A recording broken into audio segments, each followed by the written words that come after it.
HS Bihar अब बन गया है लाइव बिहार।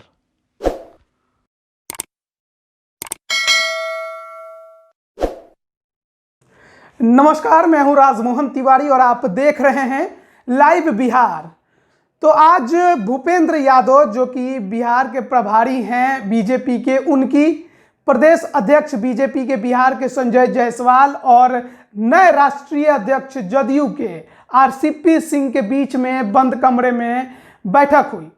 दरअसल इस बैठक को भले ही जेडीयू और बीजेपी ने एक औपचारिक बैठक करार दिया, लेकिन बताया जा रहा है और जो खबर मिल रही है उसके अनुसार इस बैठक में चर्चा हुई मंत्रिमंडल विस्तार की। आपको याद होगा कि एक महीना पहले नीतीश कुमार ने खुलेआम यह बात कह दी थी कि बीजेपी के तरफ से मंत्रिमंडल विस्तार को लेकर कोई भी प्रस्ताव नहीं आ रहा है, यानी कि मंत्रिमंडल विस्तार के ना होने को लेकर उन्होंने बीजेपी को जिम्मेदार ठहरा दिया था। उसके बाद बीजेपी के नेताओं से भी इस पर बात की गई तो उन्होंने भी जवाब नहीं दिया।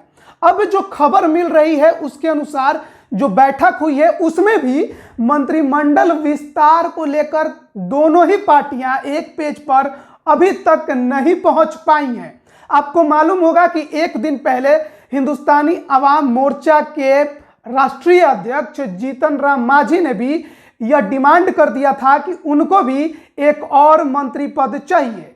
4 विधायक हैं उनके विधानसभा में, उसमें से एक और विधायक को वो मंत्री बनाना चाहते हैं। और इस बयान के तुरंत बाद यानी अगले ही दिन जेडीयू और बीजेपी के नेताओं की बैठक हो जाती है। अब कयास यही लगाए जा रहे हैं कि जीतन राम मांझी का जो डिमांड है, जो प्रेशर पॉलिटिक्स उन्होंने शुरू की, क्या इसका अंत करने के लिए दोनों ही पार्टियां बैठक कर रहे हैं। बैठक में कोई भी दोनों पार्टी एक पेज पर नहीं पहुंच पाया। सबसे बड़ा समस्या तो यही है कि जेडीयू चाहती है कि बीजेपी और जेडीयू की जो मंत्रियों की संख्या हो वो बराबर हो, लेकिन बीजेपी का कहना है कि हमारे विधायक सबसे ज्यादा हैं, ऐसे में हमारे मंत्रियों की संख्या ज्यादा होगी। बड़ा सवाल यही है कि जेडीयू आखिर इस पर क्यों नहीं मान रही है, क्योंकि यह तो सच्चाई है कि विधानसभा में बीजेपी के मंत्रियों के विधायकों की संख्या ज्यादा है। दरअसल सवाल नहीं है, यह एक तरह से कहा जा सकता है कि नीतीश कुमार के मन में बैठा संशय है कि अगर उन्होंने बीजेपी के विधायकों को ज्यादा मंत्री पद दे दिया तो कहीं ना कहीं वो भारी पड़ेंगे मंत्रिमंडल की बैठक में, और इसी का डर नीतीश कुमार को सता रहा है। अभी भी जैसा कि देखा जा रहा है कि नीतीश कुमार पर बीजेपी का प्रेशर साफ झलक रहा है। बीजेपी के मंत्री अब खुलकर बोल भी रहे हैं और काम भी कर पा रहे हैं। पहले नीतीश कुमार के दबाव में बीजेपी के मंत्री काम करते थे, लेकिन इस बार का जो मैंडेट मिला है उसमें बीजेपी के मंत्रियों की चांदी नजर आ रही है। अब बड़ा सवाल यह भी है कि जब जीतन राम मांझी ने डिमांड कर दिया है 4 विधायकों में से 2 विधायकों के मंत्री का, एक तो बने हुए हैं लेकिन दूसरे का डिमांड वो कर रहे हैं, तो जाहिर बात है कि अगर एक भी पद उनको और दिया गया तो मुकेश सहनी भी यह डिमांड कर सकते हैं, क्योंकि उनके भी 4 विधायक विधानसभा में मौजूद हैं। 4 पहियों की यह गाड़ी है, चलाना थोड़ा इस बार एनडीए के लिए मुश्किल होगा। हालांकि दोनों ही जल्दी ये हिंदुस्तानी आवाम मोर्चा और वीआईपी पार्टियों को एडजस्ट करना ज़्यादा मुश्किल इन दोनों ही पार्टियों के लिए नहीं है, क्योंकि 4 विधायक हैं, तोड़ना बीजेपी और जेडीयू के लिए इतना बड़ा मुश्किल नहीं होगा। चाहे तो पूर्ण रूप से वो उनको अपने में विलय भी करा सकते हैं पूरे के पूरे विधायकों का। लेकिन सवाल यही है कि जेडीयू और बीजेपी के बीच में आखिर क्यों ट्यूनिंग इतनी मिसअंडरस्टैंडिंग है। बताया जाता है कि राष्ट्रीय अध्यक्ष जो नए बनाए गए हैं जेडीयू के आरसीपी सिंह, वो बीजेपी के जो उनकी कहा जा सकता है कि बीजेपी की जो भी डिसीजन रहते हैं, जो निर्णय रहते हैं, वो आरसीपी सिंह उनसे काफ़ी ज़्यादा सहमत नजर आते हैं।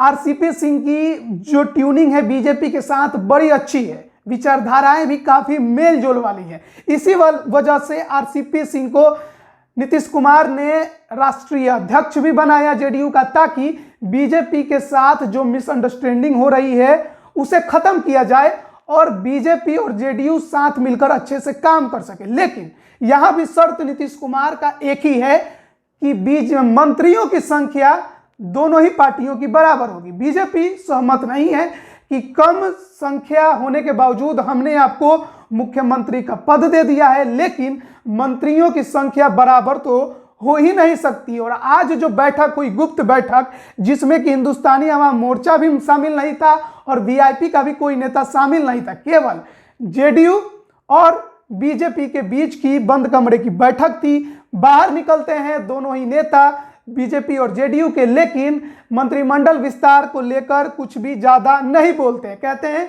कि बातचीत चल रही है, यानी कि अभी तक समझौता नहीं हो पाया है।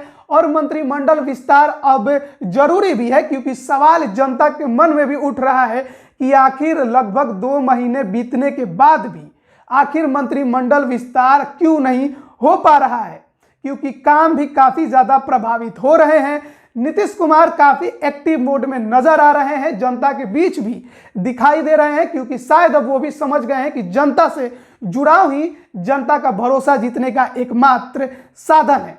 लेकिन नीतीश कुमार बीजेपी के साथ कितना समन्वय स्थापित अब कर पाएंगे आरसीपी सिंह के बहाने, ये देखने वाली बात है। लेकिन आगे की जो मंत्रिमंडल विस्तार है, इस पर नजर हमारी बनी हुई है। फिलहाल अभी तक कोई फैसला बिहार एनडीए में होता नजर नहीं आ रहा है, और जिस तरह से राजद हिंदुस्तानी अवाम मोर्चा के राष्ट्रीय अध्यक्ष जीतन राम मांझी के प्रति सॉफ्ट कॉर्नर अभी भी अपनाए हुए है, यानी कि वो भी किसी न किसी तरह से वो समझाने और बुझाने में लगी हुई है कि मांझी जी जल्द से जल्द महागठबंधन में शामिल हो जाए। लेकिन जीतन राम मांझी फिलहाल राजद के साथ जाते नजर नहीं आ रहे हैं।